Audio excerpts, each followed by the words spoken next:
People don't know how much hard work you put in. But when it comes time to battle, you must think about each and every day that you put that hard work in.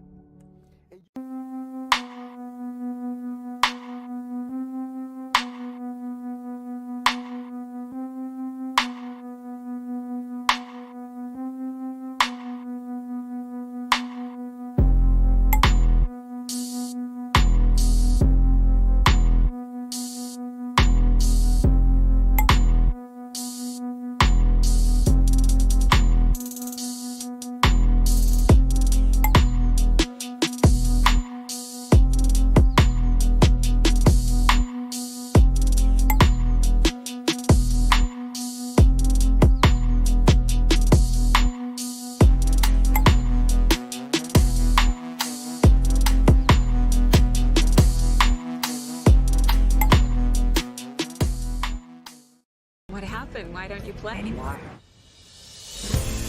Brian Banks was 16 years old when he was accused of a crime he did not commit.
Good afternoon. Good afternoon. Welcome to my channel, The Underrated Darkness. Yours truly, the #1 grinder. One of the best kept secrets on social media. The best of the business. We got Blood Boxer. He be on any second now. This is the Underrated Boxing Talk. Been a long time come. Underrated Boxing Talk number 88. And we're gonna have the brother Blood. He gonna come any minute now. Send the link and everything. So, salute to Stormy B, man, my LDBC fam. Shout out to you. Shout out, we're cooking with CER. Also, shout out to brother Bruce Gas. Shout out to y'all. How y'all doing? Hope you and your families are doing well. Yeah, hit the like button, please. Thank y'all. Thank y'all so much. So we waiting for the brother to get on. We wait for the brother to get on. So let's see what's up. So that's what we're working on that. So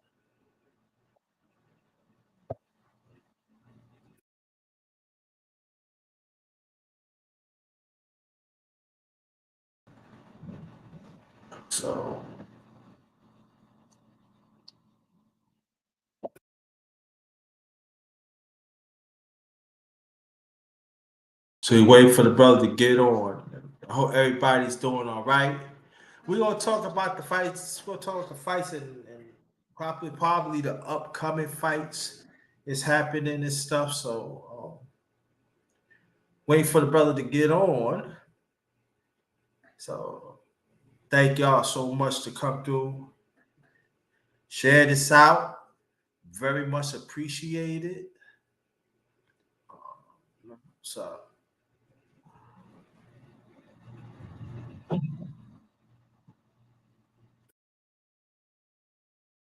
hold on for 1 second, please.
You can't.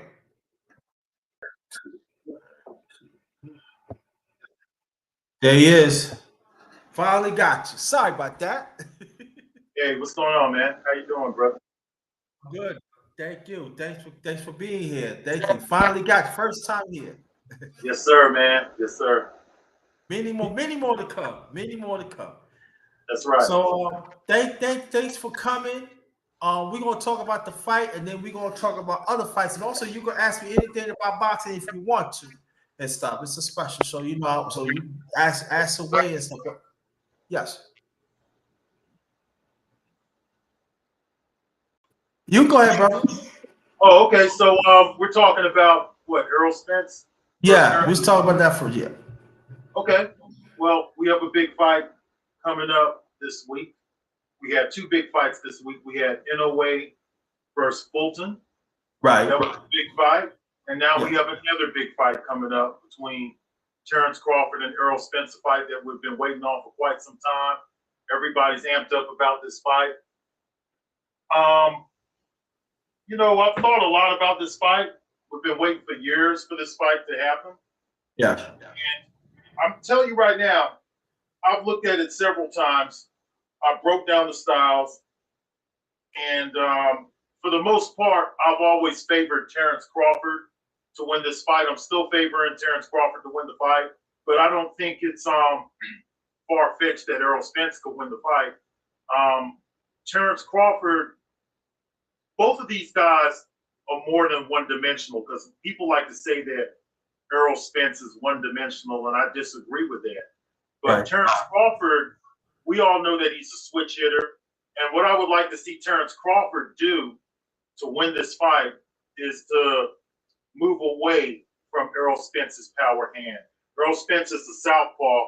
He throws out his right jab. His power hand comes with the left. So he needs to circle to the right of Errol Spence, keep Errol Spence off balance, maybe keep it mid to long range if he can, work his jab. But Errol Spence also has an excellent jab, but this might take away the left hand from Errol Spence. I'm not sure if that's what's going to play out. Another thing that I have a hard time believing is that Terrence Crawford will stop Errol Spence, because let me ask you something, Underrated Darkness. Have we ever seen Errol Spence knocked down before, or somebody really hurt him and put him on his ass? No. You know what? I've always had a real problem with saying a fighter that's never been even knocked down is going to get knocked out. I have a real problem with it. Right. It does happen. Somebody has to be the first one to do that. But I think that Terrence Crawford, I think it's going to the cards, man. I think Terrence Crawford outboxed Errol Spence. I could also see Terrence Crawford losing by knockout to Errol Spence. I've seen Terrence Crawford hurt before. I've seen him knocked down. I've seen him put on his ass before. So maybe Errol Spence has have enough to finish the job. It's one of those fights that's intriguing because we really don't know which way this fight is going to go. I've heard so many breakdowns of this fight over the last year or two. And I've always been convinced that if Terrence Crawford shifts away from Errol Spence's power hand, keeps it mid to long range, continues to utilize lateral movement, I think that Terrence Crawford could win a decision in this fight. Gotcha. I'm not saying that I know that that's what's going to happen. Right. Before I said so, I forgot, had this announcement. Shout out to my Underrated One family. Shout out to the mighty LDBC family, that's for Lions Den boxing community, also basketball community. Brother Thomas had introduced me to the family years ago. He's from Cali, and that's when I finally got to know 7-8 Sports TV, Black Fight Fan One, LVZ, and others. So shout out to the LDBC family with the brothers and sisters in there, and I've been rolling with them for years. Also, shout out the hashtag TWT family. That's Brother Gab and his other significant one, Sister Kwee. They the one that head up this beautiful family. So shout out to them. And we got the one and only Blood. We know each other for a long time. We're always missing each other, and it's a pleasure to have one of the best basketball minds and everything. Also, he know a few stuff outside that don't sleep now, but we're gonna bring him back for that in the near future. But we're gonna talk about boxing. This is the Underrated Boxing Talk, number 88. So I just wanted to, again, our family want to welcome you finally to this channel. Yes, sir. Yeah, I've known you for a long time, man. I've seen you around for well over 10 years. So it's good to finally be over here, man. Now, I know we're talking Terrence Crawford and Errol Spence, and this has been a long time coming. And I wanted to know what you think about my assessment that I just made about perhaps Terrence Crawford winning a unanimous decision, circling away from the power hand, keeping it mid to long range, counters, Errol Spence off balance if possible. I think it's a great assessment because I was thinking along the lines too. But the thing is that with your great assessment, when you do that, as you know, you gotta have stamina. And so I hope. So I'm not a big Terrence Crawford fan, trust me. But I'm just gonna talk about the parameters of boxing. If the assessment is great, yeah, I agree with that. But the thing to do that, you gotta have stamina. You gotta have stamina. You gotta want to do it. I mean, not want to do it. No, you gotta do it. And so we know Spence is a pressure fighter, and he don't you know, using it in the mid rounds and later rounds. That's when he gets stronger. And I would say Crawford got to set the tone. He got to set the tone with the things that the assets that you said. He got to set the tone early. He cannot wait to do so. He got to set the tone, stick the move away. How know when to wob the head, know when to slip the punches, because you always talk about this. You gotta learn to slip punches of shoulders. I say, I listen to you. See, just so this is the everything, see, that's why I want to say this. Everything that we talked about, the breakdown of boxing, this you gonna see this in this fight, the execution of it. So that's very important, and so I'm looking at it as it's going to be like a chess match. Do you agree with what I said? I think it could end up being a chess match, but I don't think that would be a good idea for Errol Spence. Errol Spence is still the bigger welterweight coming into this. I believe Errol Spence will be the stronger welterweight. Some people will say that, well, Terrence Crawford, he wrestled. He's stronger. He's been able to stop his last 12 opponents. Errol Spence doesn't close the show as well. But Errol Spence is a pressure fighter. And I do believe, like Sean Porter said, and I agree with him, he's a guy who's actually fought both of them. He said that Errol Spence needs to keep the pressure on Terrence Crawford and give Terrence Crawford something he's never seen, which is relentless pressure. So I believe that if Errol Spence could overwhelm Terrence Crawford, now don't get careless in there now, right? Errol Spence is a skill fighter too.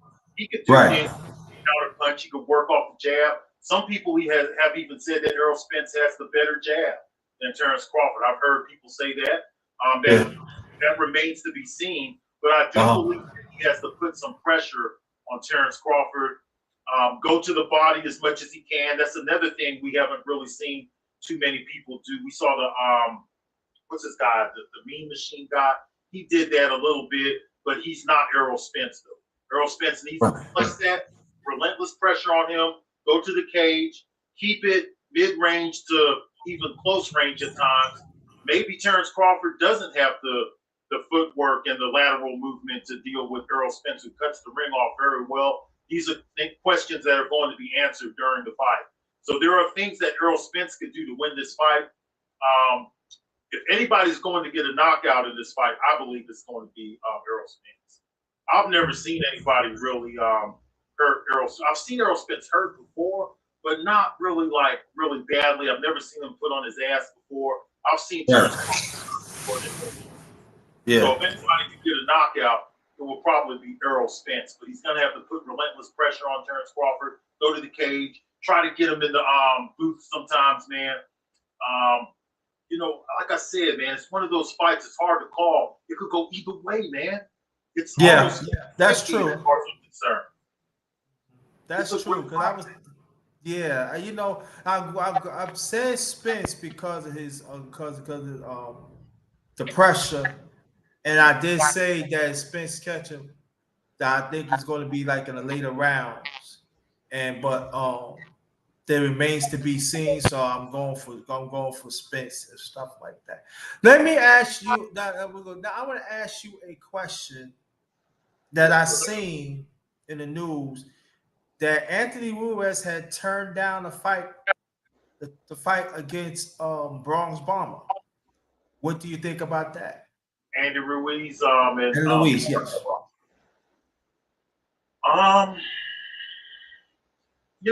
I think that's a good fight. I haven't put much thought into it, but I think that would be a good fight for Andy Ruiz, and that would also be a good fight for Deontay Wilder. I'm not really sure why he would turn the fight down. It makes sense to me. The last that I heard about this, I heard that it had something to do with Andy Ruiz's father, perhaps making decisions for him or something like that. That's what I heard too. Yes. And I think I did see where Deontay Wilder said, "Hey, let's not mess this money up, man. Don't listen to your father. Make your own decisions. If not, you'll be placed on the shelf." Now, I disagreed with that because I think there's other fights out there for both of them. But what's the quicker route to a championship bout by beating a Deontay Wilder? So there's no doubt about it. Deontay Wilder is going to be the A side of a fight. Right. He's the more established heavyweight. He's the one who has the long reign with the WBC. So I don't really like to get involved too much in the money discussions on the fighters, but I'd like to see that fight. If that fight does come to age, I would favor Deontay Wilder in that fight. Ruiz will probably have to go to the inside and try to use his hand speed. He does have some experience, man. He could fight in the booth pretty well, but that big right hand by Deontay Wilder, he's always at risk for that. And I just think that I just don't think that he'll be able to stay away from that for too long. Yeah. Andy Ruiz don't have the best head movement out there. No, he don't. I saw that in the Joseph Parker fight, and I've seen it even when he fought Chris Arreola. He didn't look very good in that. No, he didn't. Right. Fight. So he looked slow. Yeah, he looked very slow. But dodging, like he just, it's not good when you fight like that in the heavyweight. Oh no. It's not good. It's not good at all. He takes a lot of punches, and you don't want to take no punches from Deontay Wilder. Right, exactly. Now, you can ask me anything you want to. It doesn't make a difference. What do you think about the future of 154? The future of 154, that's interesting that you say that because Jermell Charlo, who's undisputed at 154 pounds, is moving up to fight Canelo Alvarez, which leaves those belts probably at 154. Now, he didn't say yet that he's going to relinquish the belts. We haven't got any news from the sanctioning bodies that I've heard of, but I know that we have Tim Tszyu out there. He really wants to fight. We have the guy Mendoza who beat Fundura, and there's a few fights that could happen there at 154 pounds. Maybe the winner of Terrence Crawford and Errol Spence might decide to explore those grounds a little bit. So 154 could end up being wide open, especially if Jermell Charlo gets the upset and he beats Canelo Alvarez. I doubt very seriously he'll come back down to 154 pounds. I think that 154 pounds, I would favor Tim Tszyu outside of Charlo to be the most significant fighter there at this time. I like Mendoza too, the guy who beat Fundura. Yeah. The guy who beat him, I like him too. I like Tim Tszyu. The division is there for a winner between Terrence Crawford and Errol Spence. So 154 is one of those divisions where there's some question marks out there. It depends on how this fight goes between Jermell Charlo and Canelo Alvarez. I see that. That's how I have it, bro. That's how I have it. I see that. But when you mention it, I do see that. Yeah. My thing is that 154. I was thinking about it came to my mind like Bruce Ennis, and I think people they asked me, said, "Do you think Bruce Ennis is gonna stay in the welterweight division?" I said, "Well, he's gonna stay. He's gonna stay at least by another year because his body is getting bigger." So I think he's gonna be at 154. I said by another year and a half. And I would agree. I don't see him staying in welterweight. I don't see him staying in welterweight that long. No, I don't. So that's gonna be another factor. That's gonna be another player gonna be part of 154 and everything else. What do you think about the 140 weight class? 140-pound division. Well, you have Regis Prograis there. He'd probably be one of my favorite fighters at 140 pounds. We see Teofimo Lopez. He just beat Josh Taylor. Right. 140 is open to Devin Haney. There's talk that Devin Haney may be moving into 140 pounds. 140 pounds doesn't really have a dominant fighter at this time that's established himself above the rest. There was Josh Taylor previously, but he was defeated by Teofimo Lopez. So it's kind of wide open 140. There's several belts out there. I don't even know if anybody's unified at 140 pounds. I would say that the main factors at 140 would be Teofimo Lopez, Regis Prograis, and Devin Haney if he moves up into 140 pounds. There may be some young fighters there, and there are a few young fighters. I can't think of them right off of hand, but I like 140 pounds. It's there for some of those guys who are at 135.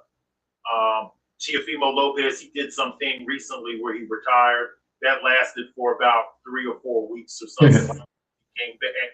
So, Teofimo Lopez versus either Devin Haney if he moves up or Regis Prograis. There's been some talk about Regis Prograis fighting Teofimo. We also have guys like there. I think Rolly Romero has one of the belts at 140 pounds. So it's kind of a wide open division at this time. I like the 140-pound division. So it just remains to be seen. We at one time had an undisputed, and Josh Taylor, he let the belts drop wayside. There's still Catterall out there. Catterall beat Josh Taylor. He's still out there too. So there's some good fights at 140 pounds. We just want to see these fights happen. We want to see unification across the board. Sir. Yeah, I think that's the thing too. I want to see. The game show host, peace to you, brother. Peace to you. I'm gonna send the link so you can come here too. But I think that the key is that I've said for me that I want the 140 weight class to be settled by next year. But like you said, there's a lot good fighters out there at 140. I just wanted to be settled, and I do. I really do. I'm watching boxing right now. I'm not watching just WBA, WBC. I want to see belts unified now. There's fighters right now. I want to see belts unified. I don't want to see that you hold this belt for 6-7 months. It is sanctioned. You wait for another sanction. You don't want to fight, and then all the money's not right, or just A and B and no. I want to see unified. Absolutely. Then get it all done with. If you say you the best, fight the best. That's where I'm at right now. Fight the best. What's funny about 140 though is that there was a tournament at 140 pounds, and it seems like that division was squared away, and then it got chaotic. Josh Taylor, he dropped all the belts. Terrence Crawford once had all the belts there.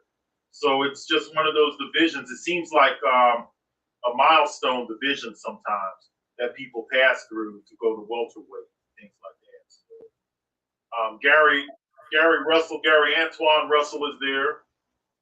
The guy who beat what's the guy's name who the guy who Terrence Crawford defeated, and Terrence Crawford defeated this guy. He used to be at the top of 140. Josh Taylor beat him. I can't think of his name right now. I can't think of his name. But that guy, he took another pop to some other 140-pound guy the other day. The name just slips past me right now. I can't remember. He lost to Josh Taylor, and he lost to. Hold on, let me look real quick. His name is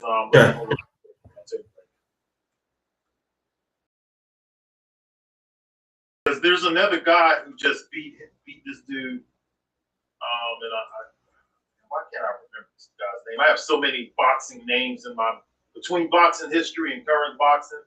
I have so many names in my mind. We might as well just look it up. Hold on, I'll tell you right now what his name is. His name is Postol, Victor Postol. Okay, Victor Postol. Okay. He had another fight recently against a young fighter named Elvis Rodriguez, and that's the guy who I'm thinking of. So that guy looks pretty good too. He's at 140 pounds. You have Gary Antoine Russell there. Ramirez is now there too. So there's some big fights there. It's going to take some time probably to clear it up. I would love to see it get cleared up by next year too, but it just depends on how willing these guys are to meet each other. You got Ramiro has a belt there. Regis Prograis has a belt there. You have Teofimo Lopez. He has the belt there. The WBO is saying here on the spreadsheet that that's vacant at this time. So Yeah. it depends on how willing these guys are willing to mix it up. That's what it always depends on when it comes to Yeah. how this is going to be. I mean, look at this. We had Monster Inoue just move up in the super bantamweight, and he's already going. By the end of this year, we'll already have a undisputed champion by year end. Mm-hmm. Out there. So it just depends on how willing the participants are to meet each other. That's what it always depends on. It's always been. Let me ask you this question. What you think the status of boxing right now? Or what you look at it? The status of boxing, do you mean in compared to previous eras? Yes. Previous eras, yes. Well, boxing has always been a global sport. Okay? And here in the state of America, it's not held in as high regard as it was when me and you were coming up, right? 1970s, 1980s. Boxing was held in a higher regard back then. Boxing has been placed on the back burner somewhat. The TV networks have had their ups and downs with boxing. Sometimes they have canceled shows. They canceled some of the biggest shows that we came up off of, Tuesday night fights, Friday night fights. They were replaced with other shows that really didn't kick off during the internet era. So boxing has kind of taken a step back. It's fell back here in America somewhat. It's not as popular as it used to be. The champions are not as well known as they used to be because there's more champions out there now. When me and you were coming up, there was the WBC and the WBA. That's it. Yeah. And then the IBF in the early 1980s, 1983, the IBF came into place. We had top-ranked boxing come into place in 1981 with Bob Arum. So ESPN was a new platform. People were watching ESPN for other sports. So a lot of the casuals laid eyes on boxing. A lot of the fighters back then had TV runs on Wide World of Sports. CBS had a platform. Of course, ABC. Some of the major networks had boxing. And then we had the premium networks in HBO and Showtime. They had platforms for boxing. But the TV runs would really help the guys out like Ray Boom Boom Mancini, John the Beast Mugabe. These guys would have TV runs, and the casuals would get to know who these guys are. They would place these fights on TV any day. They could come on Tuesday, Wednesday. We could have fights on. We could have fights on Saturday early in the daytime. We would have fights on. And they'll kind of mix it in there with an NFL crowd, so you'll get a chance to see the fight sometimes before the NFL game, or they ran them on Saturdays though, so sometimes before college football, we'll get to see a nice little fight or something like that. So the fighters were a little bit more popular, and then there was no internet option. You know how today other people, just regular people, they don't even look at TV the way they used to look at TV.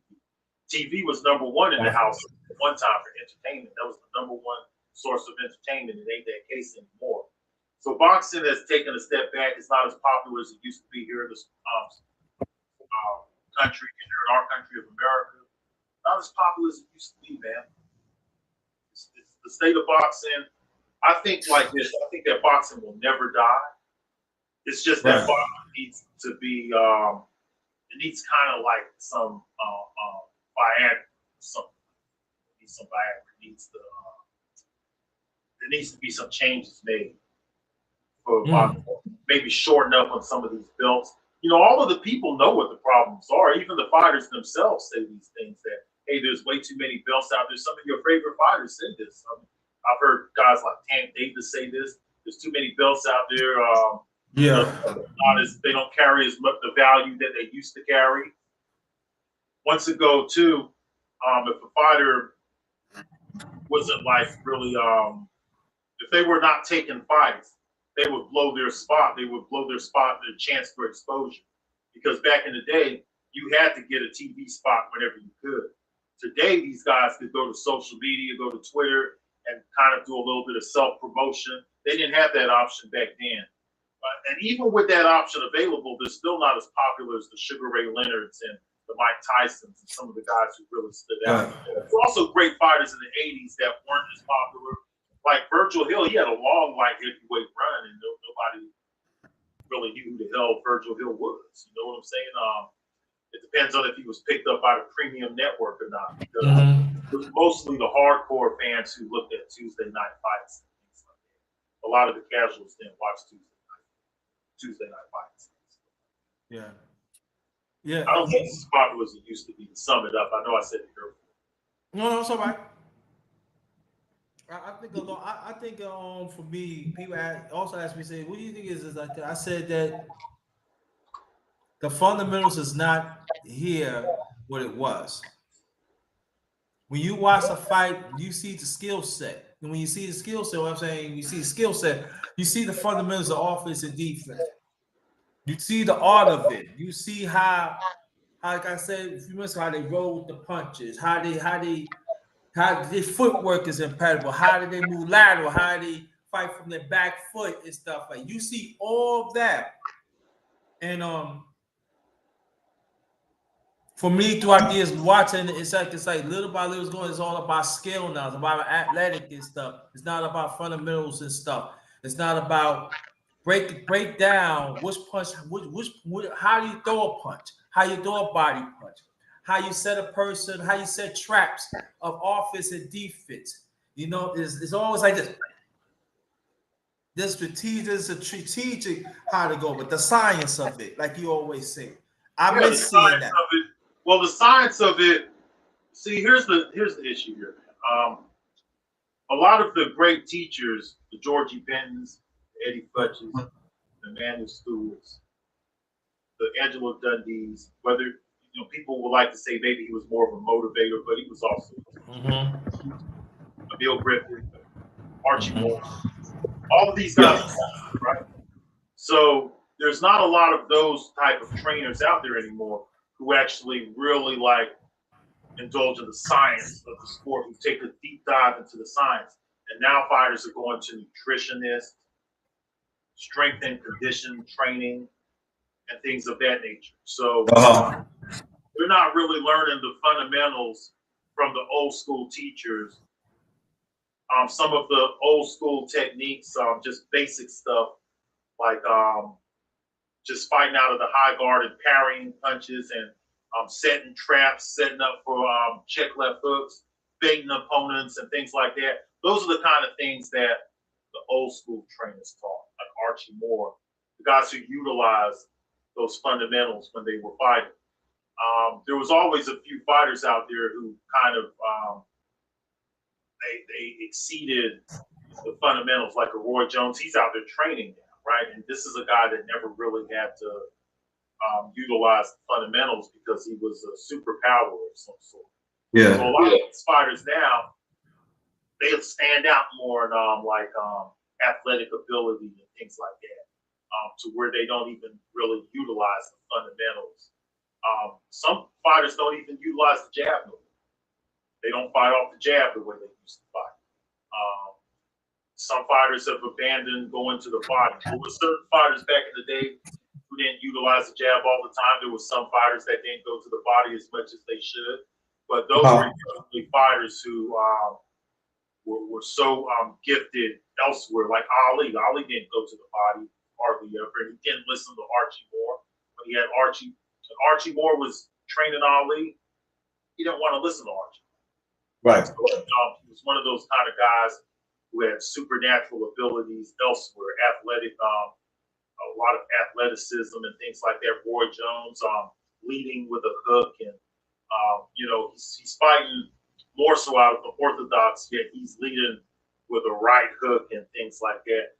Monster Inoue, he's one of those kind of guys. I don't see him as the most fundamentally sound fighter out there. Manny Pacquiao, he wasn't the most fundamentally sound fighter out there. Freddie Roach and those guys, the old school trainers of today, they're pretty good, but they're not as good as the trainers of yesterday. They're not as good as Georgie Kent. They're not as good as Archie Moore, Eddie Futch, Stewart, all of those guys from back in the day. There's still some trainers out there who can teach the fundamentals, but a lot of these fighters don't want to learn them Goosen is pretty good with the fundamentals, but you see that he couldn't reach Ryan Garcia. He went over there to Derek James, which I think Derek James has a really good idea of what the fundamentals are about, and he also has an idea that you also need a strength and conditioning guy, a nutritionist, and things of that nature. Boxing has changed. The whole science philosophy has changed with the trainers.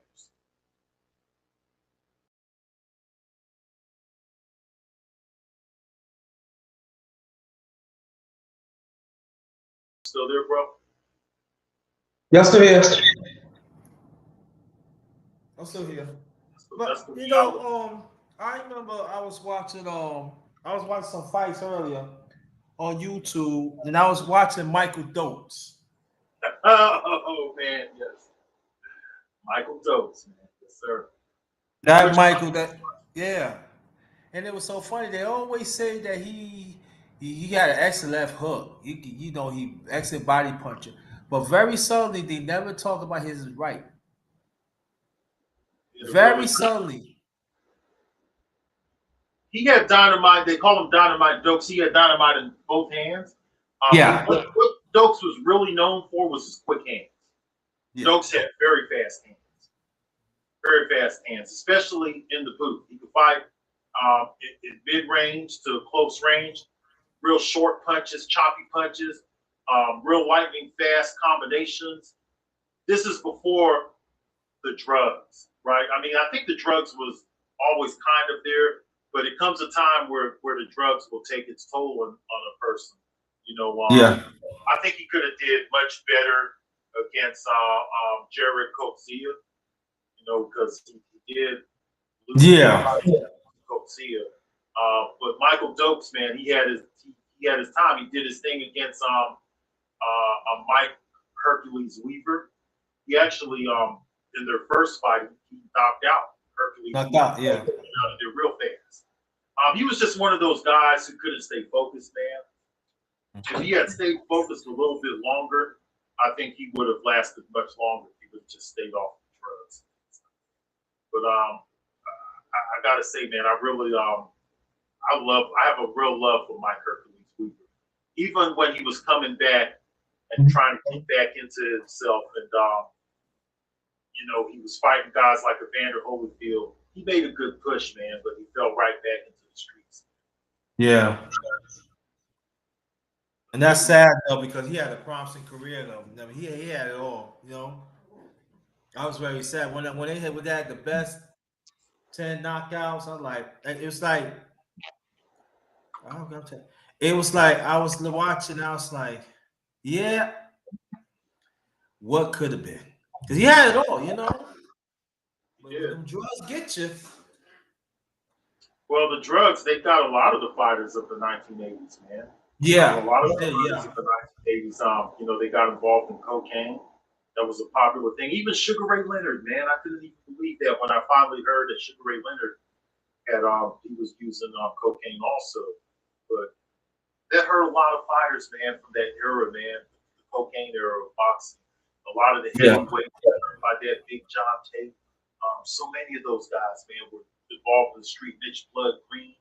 A lot of those guys could have been much better. Tony Tubbs, they could have been better fighters. Tony Tubbs, yes. Away from the drugs and things like that. You know, because a lot of these guys, they had natural talent. Greg Page was a natural. He was a natural fighter, Greg Page. Oh, yeah. Like, you know, he's another one who got strung out. Yeah, Greg Page from Louisville, Kentucky. Yes, sir. If y'all want to see Greg Page fight, y'all like how he can never. Right, man, and it's probably such good movement. A lot of the guys from that era, though, they wanted to be the next Ali because Ali was the style that they wanted to emulate. They wanted to look like Ali. They wanted to fight off their jab, fight off their toes. I thought that that one thing about some of those guys, Greg Page was one of them, is Greg Page utilized a little bit too much of that bouncing movement. Now you kind of bouncing around off the jab, you throwing the jab, you bouncing around and stuff. He wanted to be Ali so bad, he just did the movement a little bit too much, you know. Yeah. But Yeah. you know, fighting goes through those eras to where you have that model fighter out there. Everybody else wants to be like that model fighter. Yeah. Ali was that guy for a minute. Then everybody wanted to be Sugar Ray Leonard. Then everybody wanted to be Mike Tyson. And then everybody wanted to be Roy Jones. And, you know, it just goes on and on like that. Everyone now wants to be Mayweather. They want to have a shoulder roll. All that kind of stuff. I know. But you What know, about one of my favorite. Oh, go ahead. Sorry. Oh, okay. I was going to ask, so how long have you really been watching the sport of boxing? When did you start watching? I started watching when I was like maybe 8 or 9 years old. I was watching 8 or 9 years old with my late father. Right. Yeah, I was watching. What was your first fight? First fight. The first fight I watched, technically, I was watching when I was 8 or 9, but to really get into it, it was my preteen. The very first fight was 1980. The late great Marvelous Marvel Hagen when he first fought him with Alan Minter. Ooh. What you think? I'm talking really watching. I was following. I was into it 8 or 9, but to really understand, that was the first fight to really like, because you gotta understand. Kind of a racial component there to it too. Yeah, it was, and as you can tell, I know you watch it.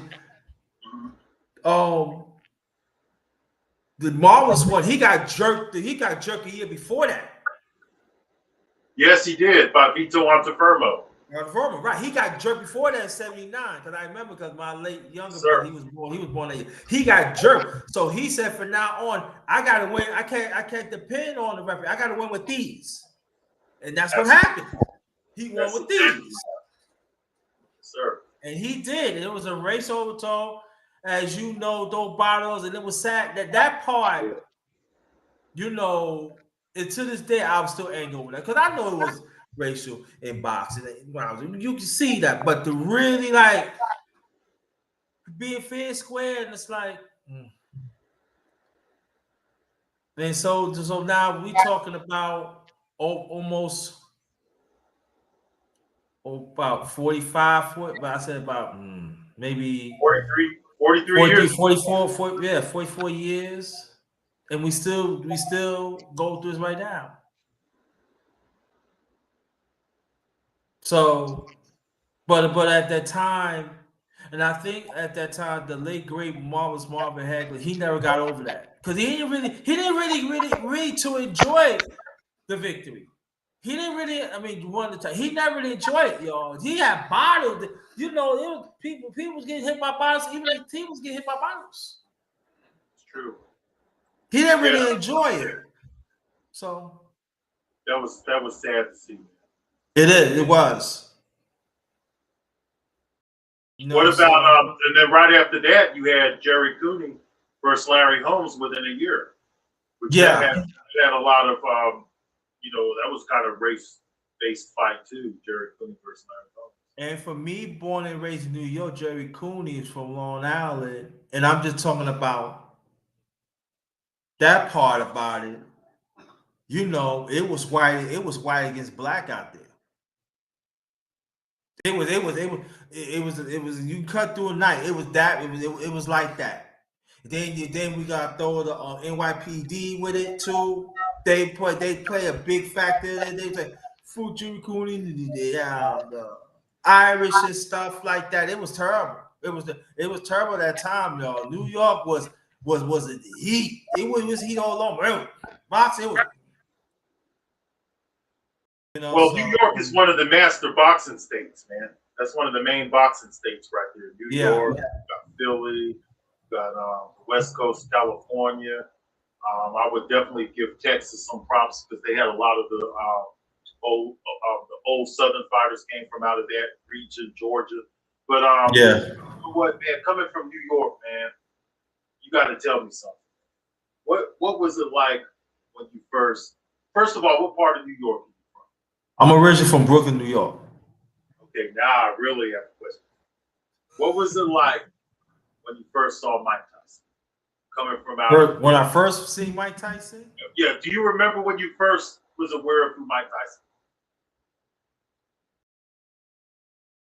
When he was in Olympic trials in '83. Wow. What'd you think of Mike Tyson when you first saw him? Then, when I first... See, I heard of Mike Tyson, Brownsville, Brooklyn, so it was some people I knew about. I knew people named Mike Tyson, and they was like that he could box a little bit, and I know he was around at that time the Association of Casamado until then later on Cosmo became his trainer and stuff like that. I say if he stuck with Casamado, he can go places, as you know about Casamado yourself, so you know, old school like that, you know. So The old school trainers I was talking about, the peekaboo style. right, exactly. So I say if he stuck to Casamado, and so at the time Tyson was going through a lot too and doing a lot of stuff. So they adopted him in upstate New York, and then after that, rest is history. So there, some people think that he could have made the '84 Olympics and stuff, but he was into a lot of stuff. So when he went to upstate New York, you know, away from being quiet, you know, with the noisiness in New York City, with the upstate New York, Casamado and them and stuff like that. You know, people say his original tones, okay, see that, but it helped him to be focused. Because you know, in the streets, you're not focused. It's all about surviving. In boxing, as you know, you gotta be focused. Focus of everything.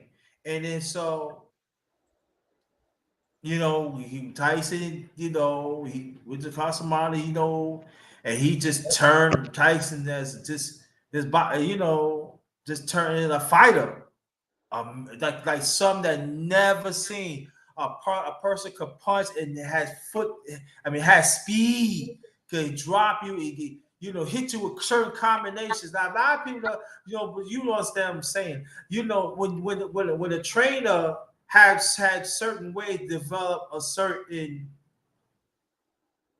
movement in certain categories and stuff, and certain combinations, certain numbers, you gotta be, and that's what Tyson wanted. Hey, give me 4, 5, 6, boom, 3, 3, 4, 5, 2, 3, 4, just like that off the rip. Them talk to people off the rip. Cause we was at one time. This now I'm speeding up right now. A few years later, now we talking about '84. You know, I was watching ABC Sports, and they was showing Casamado. They said, "Yo, give me 4, 5, 6, 7." I was like looking like, and he remember it. And so he was like a machine. Machine, yes. It was a beautiful scene. Hey, shout out to everyone who's in the comments. And you know what? Next time, man, I'm gonna promote this a little bit more the next time you have me, and I'm gonna bring my people over here. So okay, this happened so quickly. I didn't. It's okay. Promoted. But the next time that you bring me on here, I'll bring my crowd over here with me. So we'll have some more people to interact and stuff like that. Got you. But you know, okay, let me ask you something else then. You said go. Okay, you're from New York. I want to ask you another question. What did you think about Brooklyn's Riddick Bowe? When he was in the Olympics in 1988, did you see this guy being a future world champ, or was you kind of like, this ain't Mike Tyson, you know, type of thing?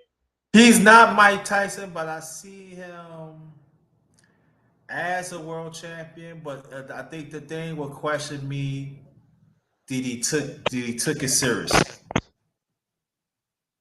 For me, I believe he took it serious, he would be the world champ. I totally understand that though. Yeah, because at times Riddick Bowe didn't seem focused, man.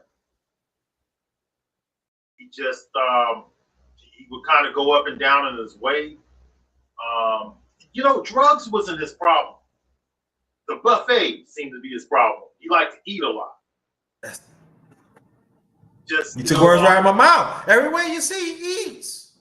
I'm telling you, because I'm originally from New York. Every time I see him, he in Manhattan, he in Harlem, or he in Brooklyn, he in Queens. God damn, I said, can I get a Frank? Can I get a burger? Can I you know what though? This is a true story that you're gonna hear from the underrated Boston talk. When my father was living, and that's when like my father died at the time, but he was driving the time. So he said, "Yeah, you want to get a burger? Yeah, Dad, give me get a burger and stuff." Back in like '87, we don't really move it then. And they said, "Man," he said, "We ain't got no more." What do you mean? You got box. Dad, we can't get a burger.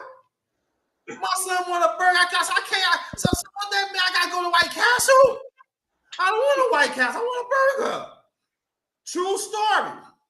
'87. When I was going on 21. True story in Queens, yeah. Because my late father, originally from Georgia, he has a distant cousin lives in Queens named Ernest. So we used to go see him and stuff like my family was out there because my father took them out there earlier. So I was playing ball in Brooklyn. So he's coming to pick me up for the tournament. And he said, I'm hungry, you know. So he said, let's go to this before we go to Ernest. He was preparing the food. Let's go get some burger. So one of his friends owned a soul food restaurant in Jamaica, Queens. No longer there. That's another story. I'll tell y'all about it with blood. It got something to do with boxing too. I'm gonna tell you a story in the near future. And he said he ate up. What do you mean he ate up? Fuck you talking about? I said my son. And he always eat. That always was. He always eat. I mean, like, it's like, you know already, Bogo, you got to get this score quick. You in New York. They say, hey, man, let's go. Nah, he bought that. You ain't going to get no food. They'll cool it down, man. How many people wait? Come on. Listen to me. Now we talking about. Now that's when my father passed away. My father passed away in '89. Now we told Riddick Bowe going like in '91. That's when he became a serious contender. But he was still eating. Can't go nowhere. You just love the food. Just and you know what? And that was his downfall. To be honest with you. I'm happy he made the Hall of Fame. I'm happy with that and stuff like that. But yeah. But really, boy, as a person, he was a great person. And if he could help you, he help you. I know he give like thousands of dollars to help kids get out, you know, stuff. So Riddick was always. That's what he want. You got the kids out the street. So he spent money. But I'm telling you, but before he spent it, he ate it up. Yeah, man. There could have been so much more to Riddick Bowe, man. Who do you think would have won that fight if he fought Lennox Lewis as a pro? I'm glad you asked these questions. If Riddick Bowe would have been on top, I think he would have beaten Lennox Lewis. Especially if he came in there focused. I think he was a better infighter than Lennox Lewis. I think he was a better infighter. That's what I'm saying. He was a better infighter. He was focused. Because as you know, like a lot of people told Lennox Lewis, I'm not saying he's great and everything, but in terms of the infighting, he was not all that good. And that's when the late great Mary Stewart comes in that helped him to be an inside fighter. Because you think about it, look how Hakeem Walkman had knocked him out, and Oliver McCall. Yeah, they knocked him out because he don't know how to fight inside. Yep. Good point, man. Good point. He didn't fight inside. So that's what he bring. That's what he had to like I said, he bring the late great Mary Stewart, and he showed him the tools and everything. And you know, Lennox Lewis was right here. And he went right there because I think before then they was like this on Lennox Lewis and Riddick Bowe. But when you know you get a trainer of the established, ain't a way to go up. But this is Riddick Bowe right here, and he tingler here. This he was going through the problems. And then at the same time, you gotta understand at that moment when he go into the 90s, then he suffered divorce of his wife. He got the kids taken away Oh, from yeah, him. he went through a whole bunch of stuff with that. He went through a lot of stuff at one time. So that's why, like, when Liz Lewis was up here, he was tingling right here. He can never get past. And then that's when you see the evolution of Evander Holyfield.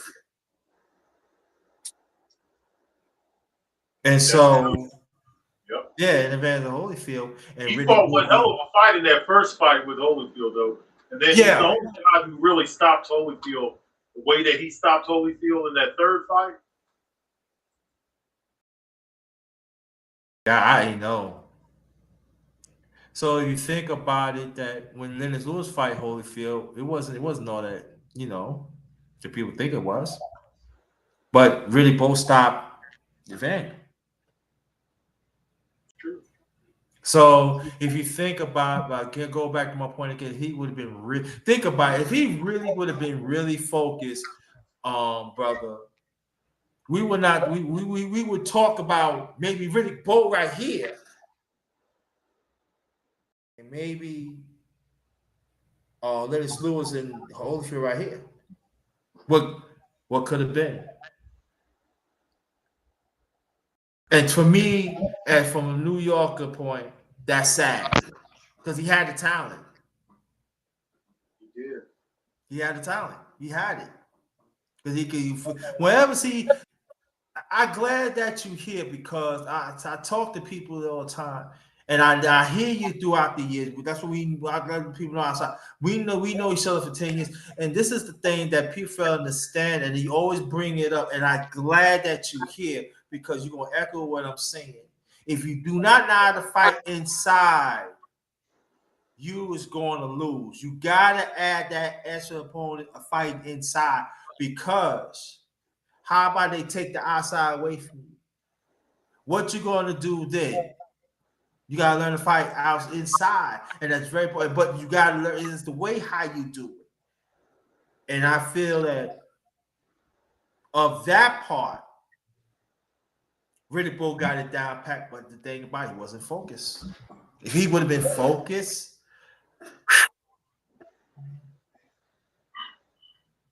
Yeah, if Riddick Bowe was focused, man, I don't think he would have taken as many punches either because he ended up taking a little bit too many punches, and that's because he wasn't prepared.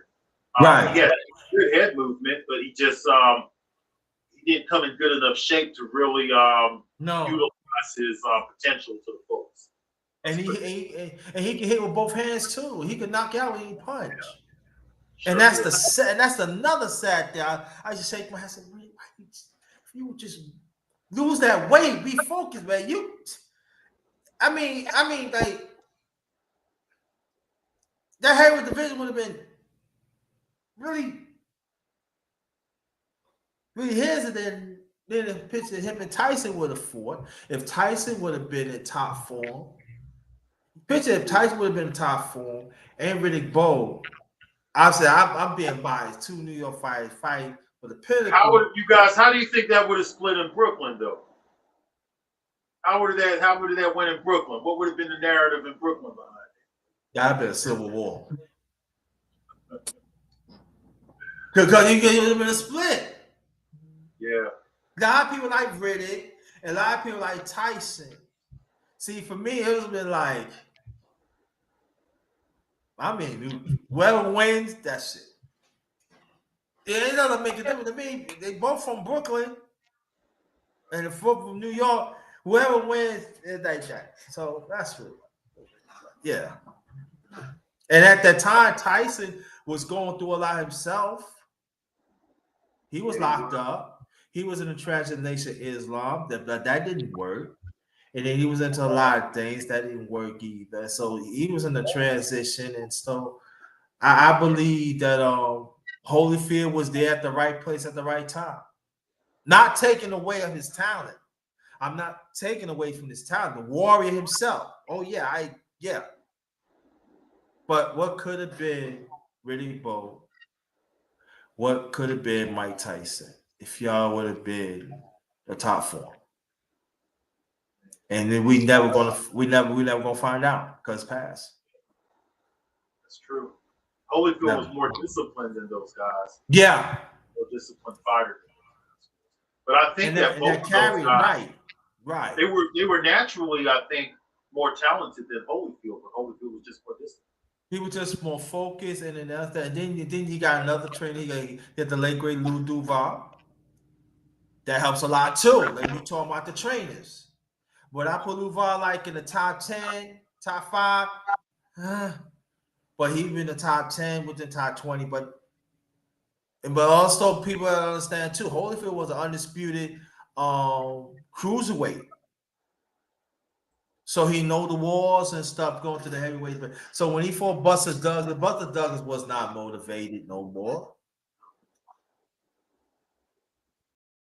That's true. I watched that fight. They said, "Oh, yeah, Buster Douglas." No. I said, "You see how overweight he is? He's not motivated. He's not motivated." I said, "What do you mean?" He got hold of that big payday with Mike Tyson. Yeah, that payday with Mike Tyson, and he just he got overweight. He started going out to the restaurants. He was another one who didn't do drugs, but he just couldn't stay disciplined. He ate too much eating. He enjoyed this a little too much. And that's the one that you get good, but he could have reached his potential too. But you know how it is that when somebody lose, there's a certain area of you that I'm going to win regardless. And that was a great time. That was a great time for him.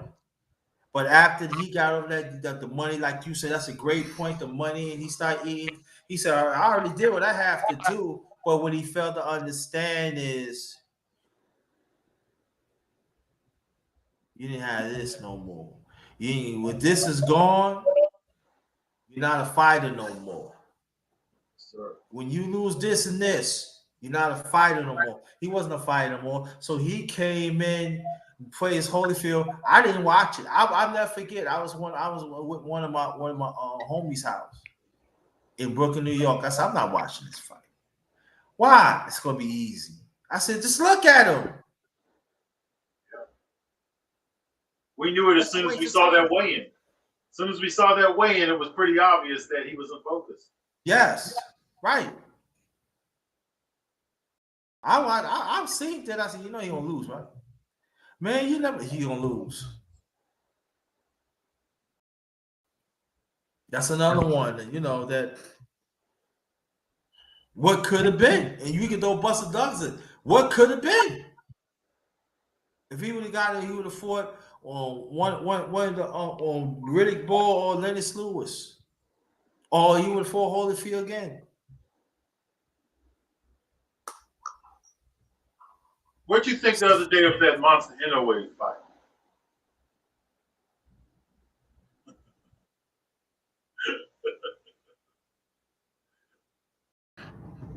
I had to watch it twice. He did what he had to do, and he didn't adjust.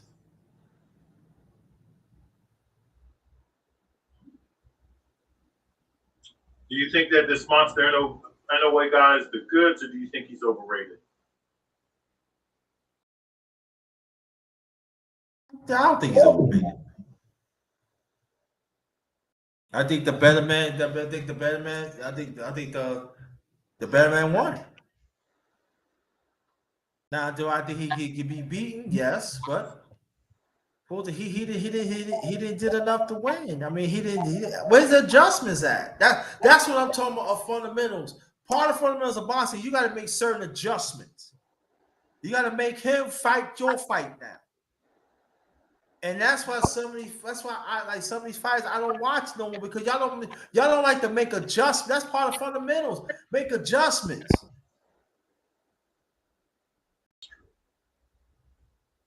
He didn't make any adjustments at all. None. And that's the sad thing about it. people say, "Yo, Underrated, man, what you do some boxing time for what?" I mean, like, I do boxing. You want to come? You can come, but there's no adjustment. I'm like, you know what I'm talking about. You watch boxing longer than I do. If when a fighter do not make no adjustments, it's no fight. There's no fun no more to watch. You just like you're just gonna be looking like when this fight is gonna be over.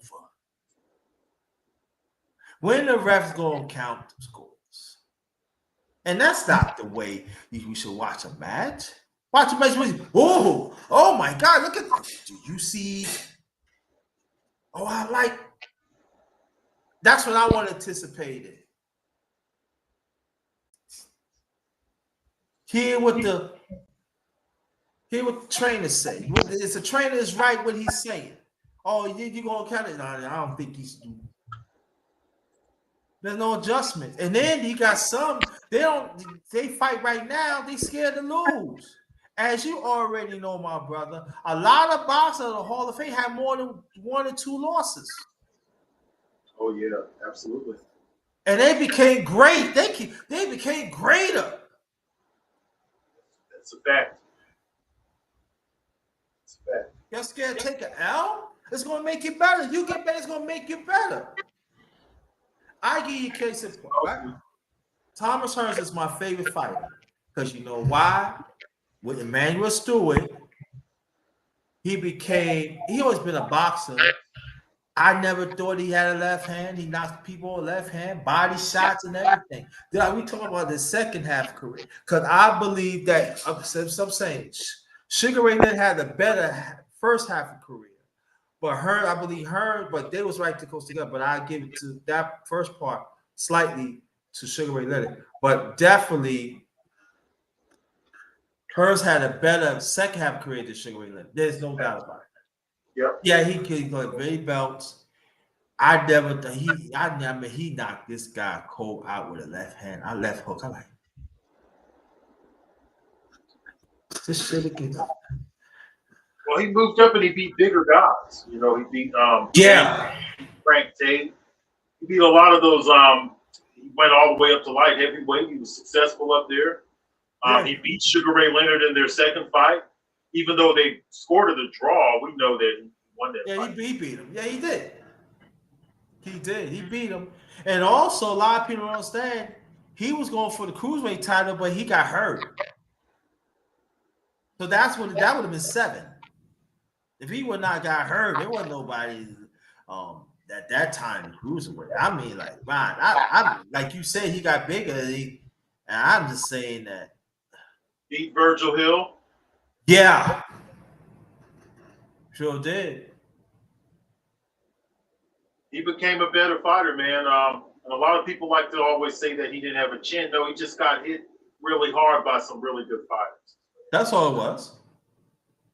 I think his kryptonite was the Blade, one of your New York boy, the Blade Barkley. I ran the Blade Barkley. Yeah. That's his kryptonite. That style matchup was not good for him. For whatever reason, that wasn't good. I always had Turns number for whatever reason. I don't know. He could do like this, but find a way to get him. Yeah, you're right. That's about the sweet science.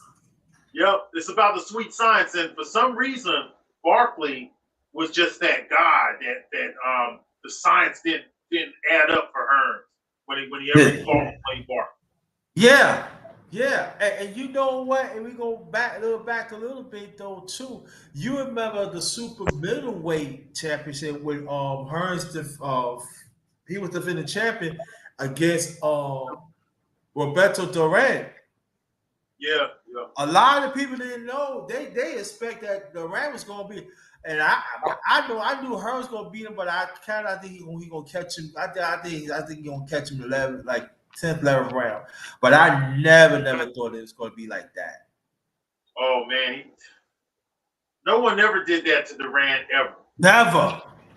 No, That's historic. And see, a lot of people understand, too, Hearns had an operation on his hand.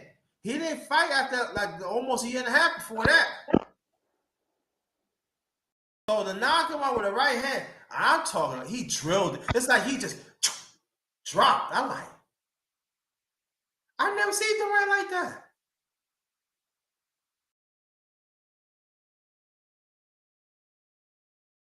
Thank you, brother Bruce Gas. Thank you so much. Appreciate you. Thank you.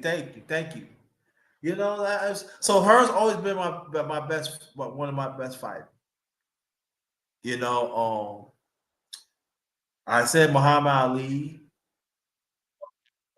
I said Muhammad Ali, the Herms, Archie Moore, that hold the lightweight division. I mean, lightweight championship do basically throughout the 50s. He hold that. Joe Louis. See what else? I'm gonna show him love, but Bob Foster. I'm gonna show him love. I gotta show Bob Foster love. He always lose to the when he go for the heavyweight division. He always lose, but I gotta give Bob Foster some love. He had one of the wickedest left hand ever. Yeah, he did. God, he hit you with that. The rest of his light heavyweight, you out. So, and also he was pretty good defense and stuff, but he just can never be the heavyweight. So I gotta show Bob Foster some love. Yes, I definitely will show him some love. Just that he didn't fit into. He was just at that weight to where he didn't really fit in with the heavyweights. No, he didn't. Fought really good off that jab. I mean, you saw what he did to Dick Tiger, man. You know, he would lay those light heavyweights out like it was no tomorrow. Yeah, with nothing. It's like choo-choo. I remember he fought somebody the first round. They was out like.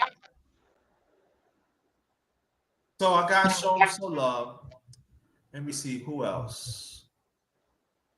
It's so many. It's quite few.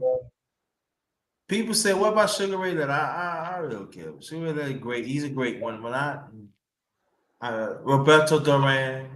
Marvin Hagler. Definitely Marvin Hagler is one of the tops. The man can fight either way. Very, very. I'm telling you, his defense is very, very underrated. Very underrated. And he worked on his defense to catch. Very underrated. He could knock out orthodox or southpaw. Oh my God! I'm telling you. It mind boggles me that he don't get the respect that he should, even right now when he passed away and stuff. So so you know, Yes, sir. and so it's quite a few. It's quite a few. Roy Jones. Roy Jones, one of my favorite. He was one hell of a fighter, bro. Yes, he was. He stayed in there too long, though, man. Kind of messed his legacy up a little bit. Yeah, you're right about that. And I'm gonna tell you, when I have money, I'm going to see Roy Jones. Oh, I'm paying for that team. Oh yes. Say you gonna? Oh yes. I'm paying for watch Roy Jones. Oh yeah, absolutely. Oh yeah. Yeah. You get my $60. Yeah, here you go. That's what it was back then. It was $60 back then. Yeah, I'm just letting people know. But yeah, and people, somebody asked me, said, "What do you think Roy Jones would do against these fighters?" It would be no match. Nah, these guys today, they can't mess with prime Roy Jones. No, not prime, right? No, we ain't talking about the Roy Jones. No, not that one. We talking about the prime. We talking about the prime Roy Jones. Not the early late 80s, like late 80s going to mid 90s. That's Roy Jones. Yeah, that guy, absolutely, that guy. That's the one we talk about. Not the one in the late 90s. We ain't talking about that. No. Not him, not them. The prime one. Yep. But you know what though? What Roy Jones did that I'm glad you up here. Throughout all that, he had his own fighter company and he was getting other fighters championships. I said nobody never talk about it. I said, "Why do you do that?" He said, they did a shot too. Smoke Gainer came from there. Derek Smoke Gainer. Yep. Of quite a few that he helped out get title because they wasn't giving a shot. So I got to give props to Roy Jones and stuff. Like I said, we talking about Late 80s into mid 90s, Roy Jones, the prime one. That's the one we talk about. Not the late 90s, not the late 90s. No, we're not talking about that. Not that one. Not that one. Don't bring that one up. Let you know right now. Don't bring him up. You'll come up here in the near future. I don't. If you're talking about Roy Jones late 90s, I'm asking you to lead the panel. I'm letting you know right now. Don't talk about him. Right. Shit, man. Roy, I can say this. Every time Roy Jones fought, when I bet, I win. Every time. I don't know who was crazy enough to bet against them at one time. I'm not sure who was crazy enough to bet against them, but yeah, a lot of people bet against him. Oh yeah, he gonna win. You want? I remember one time I bet. I said, put your money. I put I walked out at over $1,000 that night. I sure did. I claimed. Thank you. Took the cab home. Yep. But Roy Jones, that was, he was special. Oh, then he went up and won the heavyweight title. I know it's when he came back down that he was never really. That's what really. He was never really the same, right? He was never the same. I think it took a lot out of him. He did, because he lost all muscle mass too. So if Roy would not go to heavyweight, them other fights he would have cleaned up. And I really believe though too, if Roy would not make this run to the heavyweight division, you never know. He probably been undisputed of two different weight classes. Yeah, that's true. That's true. He would have done it. Cruiserweight was wide open for him at that time. Wide open, yes. There was nobody who would have been able to beat him at cruiserweight. No. So we talking about three.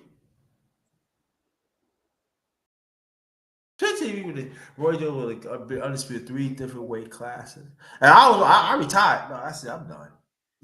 You Hall of Fame already. You're a god.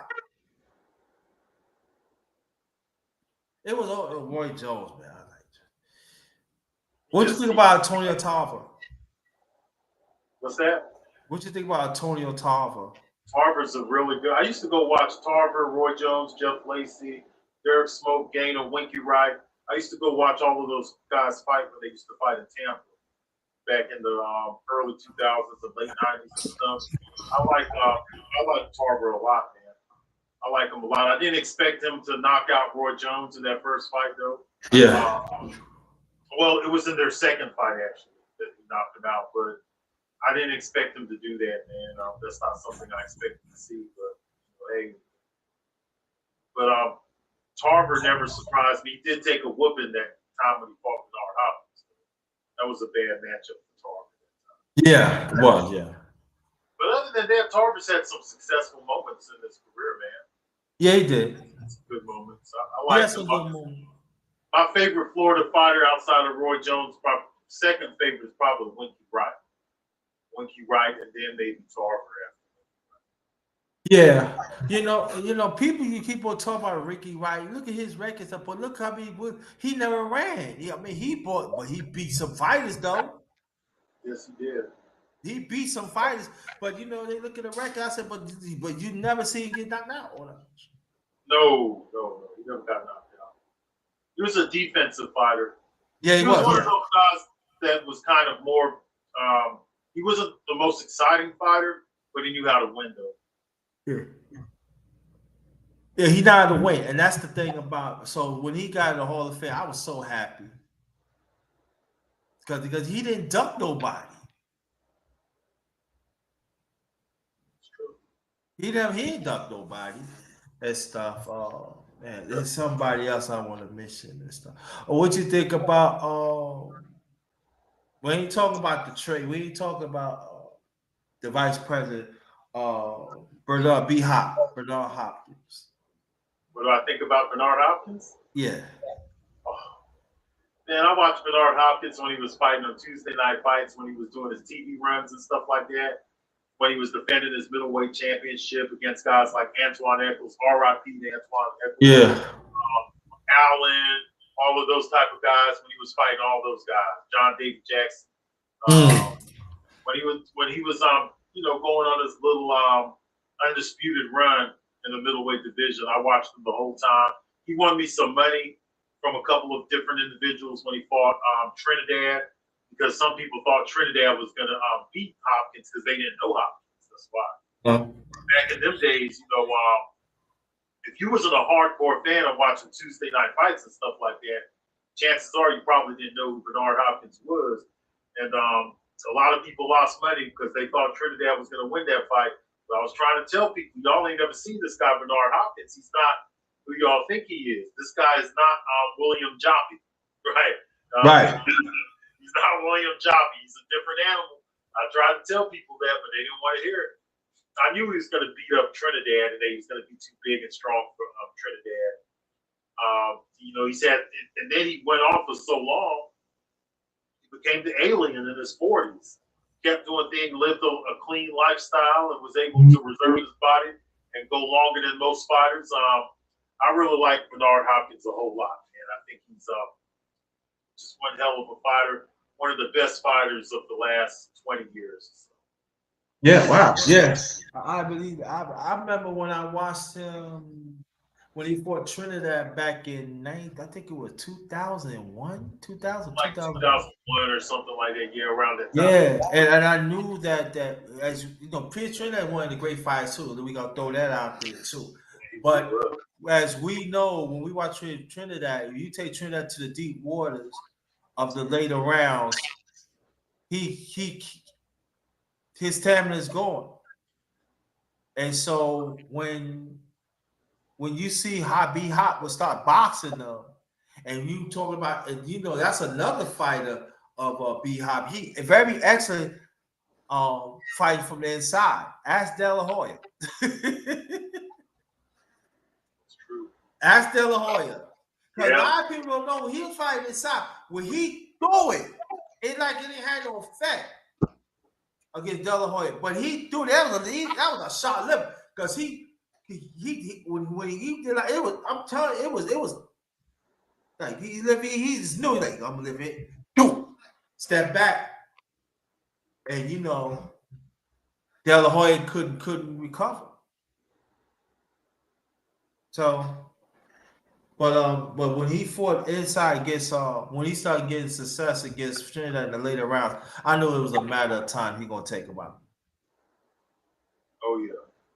It was a matter of time. Yes, sir. Hey man, Underrated. I'm gonna have to go, man. I'm ready to go. Make your last remark so we can be out. Okay. I'd like to thank everybody for coming out. And next time, Underrated, let me know a little bit ahead of time so I can bring some people, do some promotion, and we're gonna get this comment section popping, man. I promise. I got you. I got you. I was thinking. I don't know about tomorrow because you say you're free tomorrow, right?